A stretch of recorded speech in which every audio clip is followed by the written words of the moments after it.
Chers amis, bonjour. Nous sommes aujourd'hui à Écault, près de Vexin-sur-Epte, en présence de Monsieur Patrick Olivier qui va nous présenter un petit peu quelle est la richesse, le trésor caché de cette paroisse d'Écault qui est consacrée à Saint-Nicaise, c'est bien ça? Saint-Nicaise. Oui. Alors pourquoi Saint-Nicaise ici dans ce petit village d'Écault?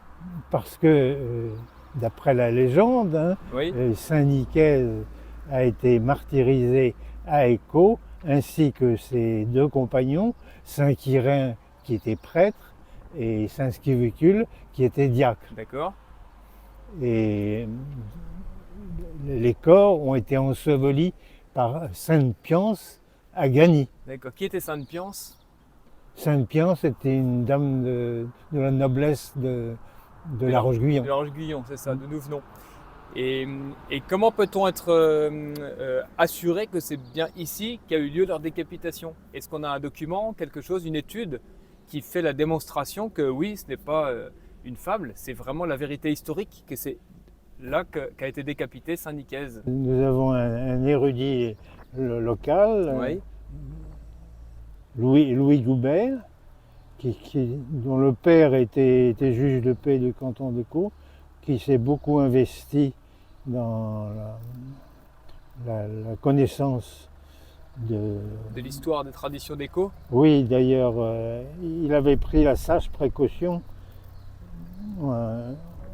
de donner son manuscrit en 2 tomes à la mairie d'Écault, Oui, sous condition expresse que ça ne sorte jamais de la commune. mairie, pour qu'il n'y ait pas de vol, de destruction. Oui. Et dans ce manuscrit, quelle était la thèse de ce Goubert? Qu'est-ce qu'il montrait dans ces manuscrits-là, dans ces documents? Lui, il partait d'un document qui s'appelle la Passio Nicasii, Oui, qui date du 11e, 12e siècle. d'accord. Donc qui raconte, elle, l'histoire de la décapitation de Saint-Nicaise à Écault, qui était le nom en latin, vous allez me dire, Scamnis Écault, Ah oui, le nom du village. oui, C'était un lieu gallo-romain en fait. oui. Scamnis, je crois. Scamnis, Scamnis, c'est ça. oui, Et donc il démontrait que c'était D'ailleurs, bien dans ce lieu. l'ancienne châtelaine, la baronne Paul de Villeneuve, Oui, signait toujours ses articles de presse, une scamionne. à Scamnion, habitant d'Écault. D'accord. Et vous dites que vous habitez Écault depuis 85 ans. Oui, ma famille vient de célébrer mes 87 ans le 21 février, mais je suis Oui. à Écault depuis 85 ans. 85 ans. Et vous vous souvenez que le curé, quand il montait en chaire, il vous racontait la vie de Saint-Nicaise. Notamment.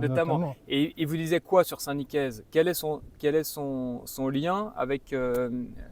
quelle est son histoire à Saint-Nicaise? Est-ce que vous vous souvenez de bribes, de choses qu'on Non. disait de Saint-Nicaise par rapport à Saint-Denis ou par rapport à... Non, on peut rentrer dans la polémique, parce que je crois qu'il y avait, du temps de l'abbé Henri Budin, Oui, qui a fait 6 ans curé d'Écault, oui, un livre sur la vie des saints écrit par les pères bénédictins, oui.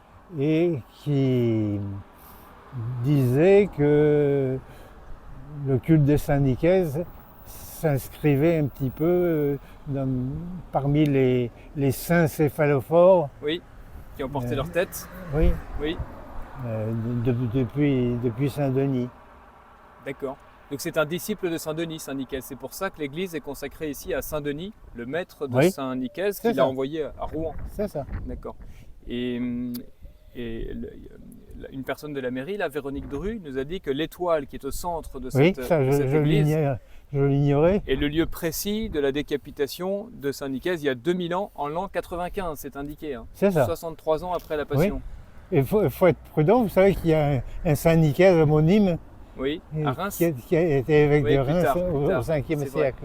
Mais enfin, on peut dire que ici, c'est quand même l'introduction du christianisme, de l'évangélisation en C'est ça. Normandie, parce que C'est nous ça. sommes à quelques pas de la frontière française. Oui. Et c'est là que Saint-Nicaise a été mort décapité. Mais donc, c'est une semence de la foi. C'est Oui. pour ça que la Normandie est devenue chrétienne Oui. bien avant la conversion de Roland et des Vikings. Bien sûr. D'accord. Eh bien, merci beaucoup. Non, je peux vous Monsieur retrouver Olivier. alors Oui. dans la conférence de M. Lemao. Donc lui, il conteste. Alors c'est là qu'on rentre dans la polémique, parce que nous C'est serons ça. plus du côté de la Ah tradition, oui, en disant que c'est vraiment du 1er siècle. Et lui conteste ça, je pense. alors c'est cette fameuse conférence De l'histoire à la du légende. 18 novembre. Et alors, donc, pour lui, l'étymologie de... Oui, attention que ça ne se déchire pas. Oui, Euh, ah oui, effectivement. En réalité, il semble que Saint Nicaise ait été un simple ermite et qu'il ait vécu à une époque sensiblement plus récente, vers le 6e ou 7e siècle. Ouais. Là, on est encore plus que le 3e siècle, Ouais. on a encore passé 3 siècles. Ouais. Une grotte située à Vaux-sur-Seine, près de Meulan, pourrait correspondre au site de son ermitage. Mais à Meulan comme à Vaux, on raconte que c'est le disciple de Saint-Denis du 1er siècle qui a fait des miracles et qui a chassé un dragon. ouais. Nous irons à Vaux et à Meulan pour certifier toutes ces vraies traditions. Donc là, on voit que c'est vraiment l'histoire officielle, moderne, de quelqu'un qui remet en question les traditions des légendes et on finit par ne plus savoir quoi penser. Ouais. Moi, je recherche l'étymologie du mot Gani d'après monsieur Le Mao. Oui, parce que Gani, donc nous sommes à 8 km à peu près de Gani. Oui, c'est ça. Gani, selon Moi, la j'ai tradition, été élevé dans le culte de Vadum Nikazi. qui veut dire le guet de Nicaise, le guet Oui, où alors, Saint attendez, Nicaise finalement a reposé sa la tête. version de monsieur Le Mao. Et la version de Monsieur Le Mao, c'est-à-dire la version moderne, c'est-à-dire la version fausse, à notre avis, et de dire que Voilà. Gani, il n'y a aucun rapport avec le guet de Nicaise. C'est Ouais. écrit. Oui. Il y avait une autre église, peut-être deux, c'est probablement dans cette église qu'ont été rassemblées les reliques de Saint Nicaise. Ouais. Donc, conclusion, en fait, il n'y a pas d'explication, en fait. Il conteste c'est la ça, tradition, mais il ne donne pas d'autres... L'étymologie de Gani, ce serait Vadignakom, Vadignakom. selon monsieur Le Mao. Tandis que sinon, c'est Vadum Nicasii, Moi, c'est le guet de j'ai Nicaise. été élevé comme ça, moi. Voilà, donc c'est... Donc Ben, c'est cette histoire-là qui nous intéresse votre nom, beaucoup. c'est bien ça. Oui, c'est bien ça. Oui, d'accord. C'est ça.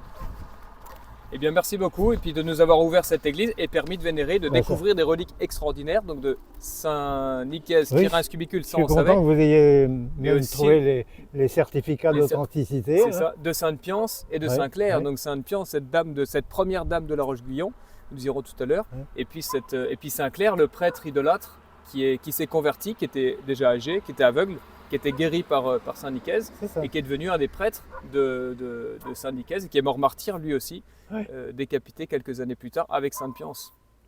En vénérant-le. Merci beaucoup, Voilà. monsieur. Voici donc cette église d'Écho où sont morts décapités Saint Nicaise, Saint Quirin et Saint Scubicule. Et Sainte Pience arrive la nuit suivante, donc cette dame de la Roche-Guyon qui vient pour vénérer les martyrs, les ensevelir, parce que le gouverneur Fescennus avait interdit de les ensevelir. Et elle vient de nuit avec Saint-Clair.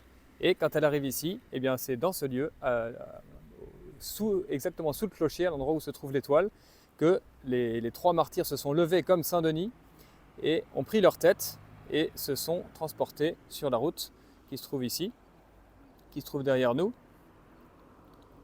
Et ils ont pris la route de Gani, donc Gani, le guet de Nicaise. Ils ont marché 8 km ainsi avec leur tête, suivis par Saint-Clair et par Sainte-Pience, jusqu'à ce lieu où ils ont désiré être reposés. Et nous allons maintenant à Gani pour découvrir le prieuré Saint-Nicaise fondé par Saint-Ouen sur l'oratoire primitif fondé par Sainte-Pience, exactement comme Sainte Catulle avait fondé l'oratoire qui a précédé la grande abbaye royale de Saint-Denis. Voilà, toutes ces histoires sont cohérentes, sont convergentes. Et ici, c'est en 95 et nous avons eu l'immense joie de découvrir le manuscrit de cet érudit local qui s'appelle Goubert et qui a écrit 2 tomes de 450 pages chacun pour montrer que c'est bien à Écho que s'est déroulée cette décapitation, qui se sont relevés, et que c'est en l'année 95 exactement qu'a eu lieu toute cette histoire, fondatrice de l'évangélisation de toute la Normandie. Et nous sommes ici à quelques kilomètres de la frontière normande. C'est vraiment le cas de dire que le sang des martyrs est semence des chrétiens. La Normandie est chrétienne parce que Saint Nicaise, Saint Quirin, Saint Scubicule, ces disciples de Saint Paul, envoyés par Saint Clément, sont morts ici en confessant la foi apostolique de Saint Pierre et de Saint Paul. Honneur à eux, honneur à Saint Nicaise, cet Athénien qui est le petit Saint-Denis. Et d'ailleurs, cette église ici, que vous voyez, est consacrée à Saint-Denis, le maître, le maître de Saint Nicaise, qu'il avait envoyé depuis Lutèce, depuis Paris, jusqu'à Rouen. Et donc il a reçu sa nomination d'archevêque de Rouen, et c'est pourquoi à Rouen il est considéré vraiment comme le premier évêque. Prions, prions tous ces saints qui nous enseignent la vraie foi de nos pères pour la conversion de la Normandie ici, et du Vexin en particulier. Juste derrière l'église se trouve un passage. Vous voyez les magnifiques pierres au-dessus de la voûte et nous descendons donc sous l'église pour aller découvrir peut-être le lieu d'ensevelissement, non pas d'ensevelissement, du martyr, enfin une crypte qui garde le souvenir du martyr de Saint Nicaise, Saint Quirin, Saint Scubicule. Et là nous arrivons dans un lieu où on ne voit plus grand chose. Dans cette petite église d'Écault, vous voyez cette magnifique église, et se cache dans cette église quelques trésors qui concernent Saint Nicaise dans la chapelle du Sacré-Cœur qui se trouve ici. Et vous voyez la bannière à gauche de Saint Nicaise qui rappelle les processions d'autrefois en son honneur. Et puis le tableau au-dessus de la porte de la sacristie, vous avez un tableau qui représente le martyr de Saint Nicaise, Quirin Scubicule, avec les anges au-dessus du bourreau qui prépare les couronnes pour l'arrivée au ciel. Et on voit les insignes épiscopaux de Saint Nicaise en bas, son étole, sa croix, le calice, célébrer la messe avec ses acolytes. Et puis ensuite, il y a une statue juste à côté de la porte de Saint Nicaise avec ses titres. Donc apôtre du Vexin, premier évêque de Rouen, martyrisé à Écault. Ces reliques sont ici dans l'autel du Sacré-Cœur. Si vous regardez, juste en dessous de l'autel du Sacré-Cœur, oui, là c'est Sainte Pience, avec le rappel de son origine, la Roche-Guyon, la première dame de la Roche-Guyon, qui est Sainte Pience, martyr. Et puis sous l'autel du Sacré-Cœur, donc, vous avez le petit reliquaire, là, qui est un ouvrage du 19e siècle, et qui a été installé ici par le clergé.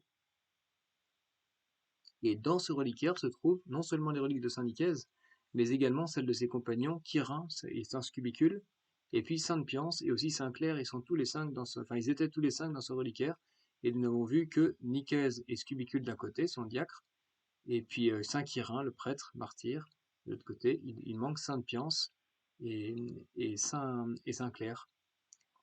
Mais il y a bien les authentiques. Ici, c'est l'authentique de Saint Nicaise, là, celui de Sainte Pience. Et puis, le troisième authentique, il est bien indiqué Saint Clair et les compagnons de Saint Denis. Donc, il devait y avoir un troisième reliquaire. Et puis, dans le chœur, nous trouvons des vitraux qui racontent toute cette vie un peu extraordinaire de Saint Nicaise. Donc ici, il est ordonné par Saint Pierre à Rome, avec peut-être Saint Denis qui est à l'arrière. Ensuite, une fois qu'il a commencé à évangéliser Paris, il est envoyé par Saint Denis, qui le nomme, qui le désigne pour aller à Rouen. Et puis là, il prêche sur les bords de la Seine. Il s'approche de la Roche-Guyon. Il convertit Sainte Pience. Et là, on voit le roi, ou le père, qui n'est pas du tout content et qui hésite ce qu'il va faire. Mais Saint Nicaise continue à prêcher, convertit Sainte Pience. Et puis finalement, c'est le martyr qui arrive. On le voit ici avec les anges qui apportent la couronne.